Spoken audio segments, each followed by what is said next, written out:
Üzeyir Hacıbəyev şərq musiqi mədəniyyətindən Avropa musiqi aləminə körpü salan ilk bəstəkardır.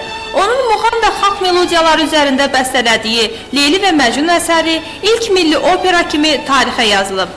Qeyd etmək yerinə düşər ki, bu əsərin premyerasında Gəncədən olan İsmail Qayıbov da yaxından iştirak edib. Üzeyir bəy onu şəxsən 1-ci skripka partiyasını ifa etməyə dəvət edib. Ümumiyyətlə, Hacıbəyev Gəncəyə bağlı bir insan olub. Bu şəhərdə onun bir çox dostları var idi.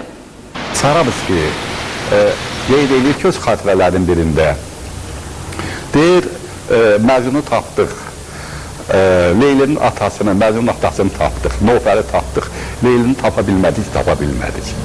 O vaxtlar qadının, qızın səhnəyə çıxması qadağan idi.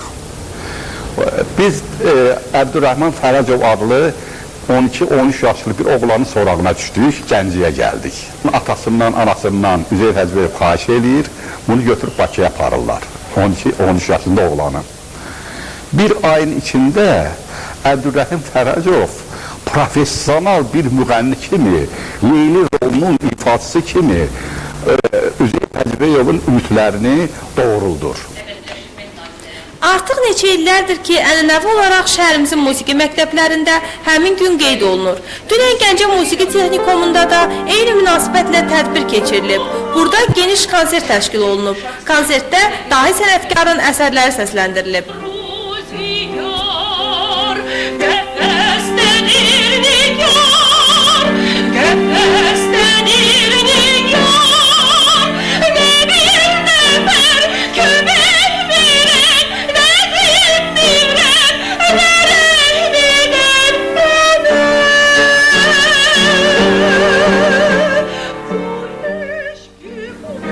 Axşam saat 5-də isə Gəncə Dövlət Kamera Orkestrinin binasında sənətkarın doğum gününün il dönümü və Milli Musiqi Günü münasibəti ilə tədbir keçirildi.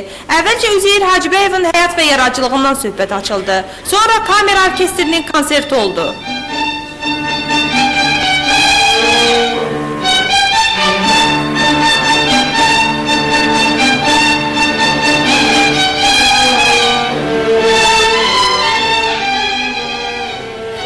Bəstəkarın yaradıcılığı bugün də Azərbaycan musiqiçiləri üçün örnəkdir və Üzeyir Hacıbəyev məktəbinin yetirmələrinin dünya səhnələrində qazandığı uğurlar məhz onun zəhmətinin bəhrəsidir.